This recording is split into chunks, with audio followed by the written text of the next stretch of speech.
Thank you, Mr. Speaker. My question is for the Minister of Heritage, Sport and Tourism and Culture Industries. The Minister has been visiting communities across our province as they begin to reopen and offer Ontarians safe experiences and services. These tour stops included a visit earlier this month to my riding of Parry Sound, Muskoka. Unfortunately, Ontario's tourism industry has been one of the hardest hit since the COVID-19 outbreak began.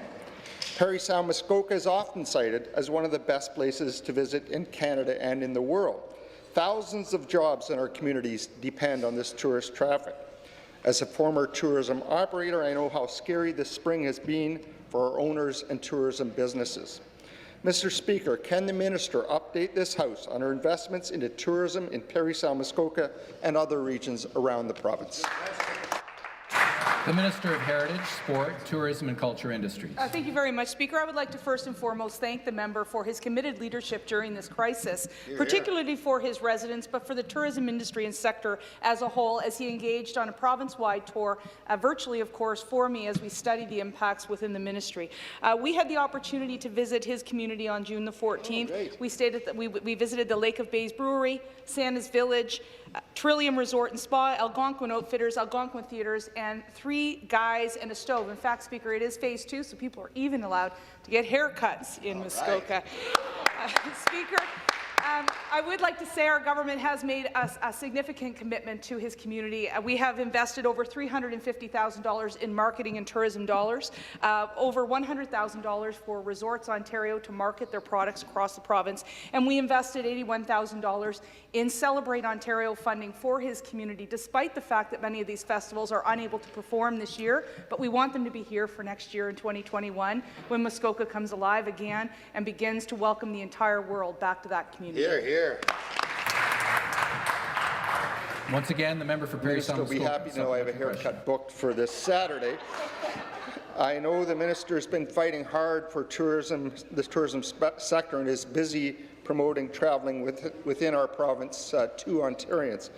I also know that the $100,000 in support for Resorts of Ontario is a much-needed investment that will be appreciated by our resort owners who have been hit especially hard. I know this investment will pay off. When we were in the resort business, Resorts of Ontario had the most effective marketing programs. The minister made additional investments both in my riding and on other tour stops across the province that double down on Ontario government support and confidence in local tourism. Mr. Speaker, can the minister please expand on other measures that will be instrumental to our tourism industry both in the interim and in the future? Minister of Heritage to respond. As you know, the tourism industry in the province of Ontario and hospitality sectors are worth about $36 billion in economic activity. It has significantly impacted a number of communities, and that's why it was important for me to make an early initial investment for hyper-local tourism of $13 million, which the member has talked about in his own community. I also had the opportunity to join the Minister of Municipal Affairs and Housing in Gananoque to make some significant investments there in my home city of Ottawa, down to Niagara with the member from Niagara West Glanbrook, up to Muskoka, but also to Blue Mountain with the member from Simcoe Grey.